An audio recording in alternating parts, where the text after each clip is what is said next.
नमस्कार दोस्तों, आपका स्वागत है एक बार फिर से आपके अपने चैनल शास्त्र ज्ञान में। दोस्तों, आप कुछ नया सीखना चाहते हैं तो हमारे चैनल को सब्सक्राइब करें। दोस्तों, नवरात्रि में यह खास 7 संकेत बताते हैं कि माँ दुर्गा आपसे बहुत प्रसन्न हैं और आपके घर में स्वयं आ चुकी हैं। ये 7 संकेत आप भी अपने घर में अवश्य चेक करना। नवरात्रि के पूरे 9 दिन देवी माँ को प्रसन्न करने का सबसे अच्छा समय माना जाता है। इस समय की गई आराधना और पूजा पाठ का फल बहुत ही जल्दी प्राप्त होता है। नवरात्रि में माँ दुर्गा चैतन्य होती है, इसलिए इन दिनों में की गई सच्ची भक्ति का परिणाम माता दुर्गा हमें तुरंत दिखा देती है। इस समय गलत काम करने से चैतन्य होने के कारण माता रानी हमें, यदि हम बुरा करें तो बुरा परिणाम भी तत्काल दिखाती है, हमें दंडित भी करती हैं। नवरात्रि के पूरे 9 दिन हमें पूर्ण रूप से सात्विक विचार से रहना चाहिए। हमें 9 दिनों तक छल कपट, ईर्ष्या और द्वेष का परित्याग कर देना चाहिए। महादुर्गा जिस घर में आती है उस घर को पंडितों से भी ज्यादा पवित्र एवं शुद्ध कर देती है। वहां रहने वाले सभी लोगों की बुद्धि भक्तिमय हो जाती है और घर एकदम शांत रहता है, आनंद लगने लगता है। तो आप भी अपने घर में चेक करना। यदि 7 में से कोई भी संकेत आपको मिलने लगे तो समझ जाना माता रानी आपके घर में आ चुकी है। तो आइए जानते हैं कुछ संकेतों के बारे में। संकेत बताने से पहले अभी तक वीडियो को लाइक नहीं किया है तो वीडियो को लाइक कर चैनल को सब्सक्राइब अवश्य कर लेना। सर्वप्रथम मैं आप लोगों को नव दुर्गा के 9 स्वरूप एवं उनकी महिमा को बताऊंगा। इसके पश्चात मैं आप लोगों को संकेतों के बारे में बताऊंगा, कैसे और कौन से 7 संकेत है जिससे आप पता कर सकते हैं कि माता रानी अब आपके घर में आ चुकी है। यदि आज की वीडियो मिस कर दी तो सारी जिंदगी पछताना पड़ेगा, क्योंकि इस समय माता रानी हमारे घर में आ जाती है किंतु कुछ गलतियों के कारण हम माता रानी को जान नहीं पाते। यही सबसे बड़ी हमारी मूर्खता है। तो वीडियो को ध्यान से देखना। माता रानी के 9 स्वरूप कहे गए हैं। इनकी पूजा करने से हमें अलग अलग फल की प्राप्ति होती है। ये जानकारी सबसे पहले जानते हैं, क्योंकि आप में से अधिकतर लोग वीडियो को देख रहे हैं वह नव दुर्गा माता की पूजा करते हैं, किंतु उनके जो 9 स्वरूप है उनकी पूजा करने से कौन से फल की प्राप्ति होती है उनके बारे में उन्हें पता नहीं होता। ये सारी जानकारी विस्तार से बताऊंगा। आप माता रानी के सच्चे भक्त हैं तो वीडियो को पूरा अवश्य देखना, क्योंकि अधूरा ज्ञान सदैव खतरनाक साबित होता है। ध्यान से देखना और कमेंट बॉक्स में जय माता दी अवश्य लिखना। नवरात्रि के प्रथम दिन हम देवी माँ शैलपुत्री की पूजा करते हैं। नवरात्रि में जो माता का प्रथम रूप है वह है शैलपुत्री। तो शैलपुत्री के लिए बोला जाता है ये पर्वतराज हिमालय के घर में पुत्री के रूप में उत्पन्न हुई थी, इसलिए इनका नाम शैलपुत्री पड़ा है। नवरात्रि में हम माता शैलपुत्री की उपासना करते हैं। वृषभ में माता शैलपुत्री स्थित रहती है। वृषभ इनका वाहन है। यह अपने हाथों में खड्ग, चक्र, गदा, धनुष, बाण और श्रम को धारण करके संपूर्ण आभूषणों से विभूषित होती है। मिलमड़ी के समान क्रांति युक्त 10 भुजा माता की है, 10 चरण वाली है। इनके दाहिने हाथ में त्रिशूल और बाएं हाथ में कमल पुष्प सुशोभित है। देवी पुत्री शक्ति दृढ़ता आधार पर स्थिरता का है। माता की उपासना करने से जीवन में स्थिरता आती है। तो यदि आप भी माता शैलपुत्री को प्रसन्न करना चाहते हैं तो आपके जीवन में स्थिरता आएगी। माता शैलपुत्री का जो बीज मंत्र है वो है ओम चंद शैलपुत्री देवी नमः। नवरात्रि के दूसरे दिन हम माता ब्रह्मचारिणी की पूजा करते हैं। देवी ब्रह्मचारिणी की आराधना करने से कई प्रकार के मनोरथ की पूर्ति होती है। देवी ब्रह्मचारिणी इनका नाम क्यों पड़ा यह भी जान लेते हैं। तो भगवान शिव से विवाह करने के लिए प्रतिज्ञा देवी माता पार्वती ने कठोर ब्रह्मचारी का पालन किया। ब्रह्मा का अर्थ होता है तपस्या और आचरण उसका अर्थ होता है आचरण करने वाली। तो इस प्रकार ब्रह्मचारिणी का अर्थ हुआ आचरण करने वाली। तो माता रानी ने कठोर तपस्या की भगवान शंकर को प्राप्त करने के लिए। इनके स्वरूप का सर्वप्रथम बखान जानते हैं। तो देवी ब्रह्मचारिणी के दाहिने हाथ में जप की माला है, बाएं हाथ में कमंडल है और ब्रह्म का स्वरूप है। देवी ब्रह्मचारिणी की उपासना करने से मनुष्य में तप, त्याग, वैराग्य, चार और संयम की वृद्धि है। माता की कृपा से ही सर्वत्र सिद्धि और विजय की प्राप्ति होती है। माता ब्रह्मचारिणी का मंत्र है यह देवी सर्वभूतेषु ब्रह्मचारिणी रूपेण संस्थिता नमस्तस्यै नमस्तस्यै नमस्तस्यै नमो नमः। नवरात्रि के तीसरे दिन मां चंद्र घंटा की पूजा करते हैं। इस देवी के मस्तक पर घंटे के आकार का केंद्र बना हुआ है, इसलिए माता का नाम चंद्र घंटा पड़ा है। इनके जो चंद है ये भयंकर है। घंटे की ध्वनि से ये सभी दुष्ट व्यक्ति शक्तियों का नाश करती है, इसलिए माता का नाम चंद्रघंटा पड़ा है। इनके स्वरूप जान लेते हैं तो माँ के शरीर का रंग स्वर्ण के समान चमकीला है। इनके 3 नेत्र हैं, 10 हाथ हैं। इनके कर कमल, गधा, धनुष, बाण, ठंडक, त्रिशूल और अस्त्र शस्त्र लिए हुए हैं। अग्नि जैसे बनने वाले हैं, ध्यान से जगमगाने वाली है। ये सिंह के आसन पर अरुण है तथा युद्ध में लड़ने के लिए अमुक रहती है। माँ की कृपा से साधक के समस्त पाप, बाधा और जो परेशानियां आती है वे नष्ट हो जाती है। देवी की कृपा से जातक पराक्रमी और निर्भर होता है। यदि आप भी माँ चंद्रघंटा की पूजा करते हैं तो आपको निर्भयता की प्राप्ति होती है। देवी माँ चंद्रघंटा का मूल मंत्र है चंद्रघंटा देवी नमो नमः। नवरात्रि के चौथे दिन माँ कुष्मांडा की पूजा करते हैं। अब कुष्मांडा क्यों पड़ा है, नाम से भी सुन लीजिए। यह माता कुष्मांडा है क्योंकि माता ने ही सृष्टि का निर्माण किया है, इसलिए माता का नाम कुष्मांडा पड़ा है। माता रानी की 8 भुजाएं हैं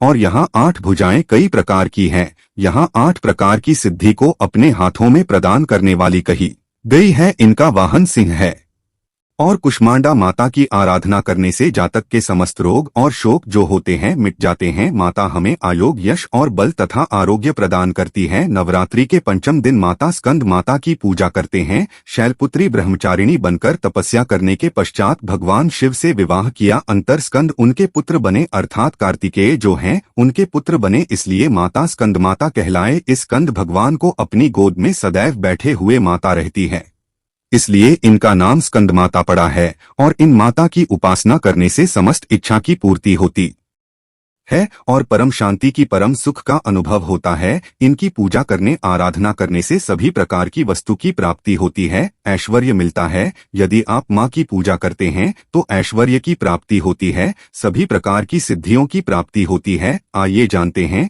माता का मूल बीज मंत्र। ओम देवी स्कंद माता नमः, ये माता का मूल बीज मंत्र है। दोस्तों, इसके पश्चात नवरात्रि के छठे दिन देवी कात्यायनी की पूजा करते हैं। माँ दुर्गा के छठे रूप को मारकाट कात्यायनी के नाम से जाना जाता है। माँ कात्यायनी कठिन तपस्या से प्रसन्न आरसी कात्यायन ने इनका पालन पोषण किया था, इसलिए माता का नाम कात्यायनी पड़ा है। माता की भक्ति जातक को अर्थ, धर्म, काम और मोक्ष चारों फल प्रदान करती है। साधक अलौकिक तेज और प्रभाव से युक्त हो जाता है। इनकी पूजा करने के पश्चात माता को जो मूल बीज मंत्र है वह इस प्रकार से है। ओम देवी कात्यायनी नमः, इस मंत्र से जाप करके माता को प्रसन्न कर सकते हैं। नवरात्रि के 7वें दिन माता कालरात्रि की पूजा करते हैं। संपूर्ण प्राणियों की पीड़ा हरने वाली, अग्नि भय, जल रात्रि भय को दूर करने वाली, काम, क्रोध और शत्रु का नाश करने वाली हैं। इनकी पूजा करने से सभी पापों से मुक्ति, दुश्मनों का नाश और तेज बढ़ता है। माँ अपने भक्तों के सब प्रकार के कष्टों और भय से मुक्त कराती है। माता का जो बीज मंत्र है हिम्र क्लीं चामुंडा विजय नमः, इस मंत्र का जाप करने से माता बहुत ही प्रसन्न होती है। दोस्तों, नवरात्रि की अष्टमी दिन नवरात्रि के जो अष्टम स्वरूप कही गई है माँ गौरी, माँ दुर्गा का जो अष्टमी स्वरूप है ये माँ गौरी है। हिमालय में तपस्या करते समय गौरी का शरीर धूल मिट्टी से ढककर मलिन हो गया था, जिसे शिव ने गंगा जल से धोकर के मल को बाहर निकाला, मलिन शरीर को गौरव प्रदान किया, इसलिए माता का नाम गौरी पड़ा है। और इनकी पूजा करने से क्या फल प्राप्त होता है आइए जानते हैं। ये सभी देवियों की तुलना में सबसे जल्दी प्रसन्न होती है और यदि आप जल्दी प्रसन्न करना चाहते हैं देवी दुर्गा के स्वरूप में किसी भी देवी की तुलना में, आप महागौरी की पूजा करना शुरू कर दीजिए। इनकी पूजा करने से ये प्रसन्न होती है। देवी का जो स्वरूप कहा गया है वो है सिद्धिदात्री। माँ दुर्गा जी का जो स्वरूप है वह है सिद्धिदात्री।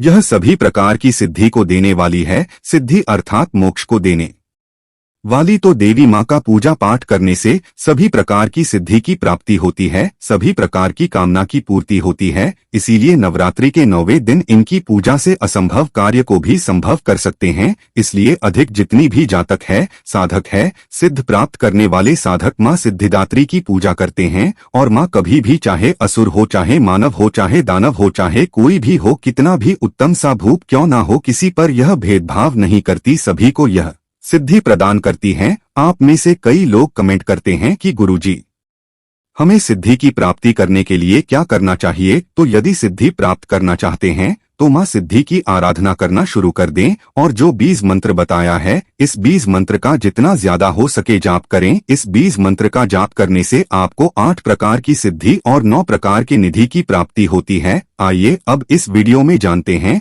नवरात्रि में ये 7 संकेत बताते हैं। माँ दुर्गा आपसे बहुत प्रसन्न हैं और आपके घर में आ चुकी हैं। पहला संकेत है बार बार गौ माता का आना, जिस घर में मां दुर्गा रहती है उस घर में उनकी बहन कामधेनु उनकी सेवा के लिए, उनके दर्शन के लिए बार बार घर के द्वार पर बिल्कुल ही आती है और यह घर के इर्द गिर्द घूमती रहती है, वहां से 9 दिनों तक नहीं भागती तो समझ जाना माता रानी आपके घर में आ चुकी है। दूसरा संकेत, मधुमक्खी का घर में आना। देखिए, मधुमक्खी को मां दुर्गा का भ्रमण का स्वरूप कहा गया है। जिस घर में नवरात्रि में मधुमक्खी आती है तो समझ जाना उस घर में माता आ चुकी है, क्योंकि जो मधुमक्खी जो है ये महादुर्गा का ही स्वरूप कही गई है और यह अपने पूर्ण स्वरूप के दर्शन के लिए अर्थात 9 दुर्गा के दर्शन के लिए सेविका बन करके आती है, तो समझ जाना आपके घर में मां दुर्गा आ चुकी है। तीसरा संकेत, ज्योति का तेल गति में चलना। जी हाँ, यदि आपने अपने घर में माता रानी की प्रसन्नता के लिए, भक्ति प्राप्त करने के लिए ज्योति स्थापित करके रखी है और यदि ज्योति की लौ गति से चल रही है तो समझ जाना ज्योति के समक्ष स्वयं माता रानी खड़ी है और आपको भी अंतर आत्मा से माता रानी के होने का एहसास होगा। तो इन संकेतों से भी पता कर सकते हैं कि माता रानी आपके घर में आ चुकी है। चौथा संकेत, नवरात्रि में दीपक की बाती में फूल का बनना।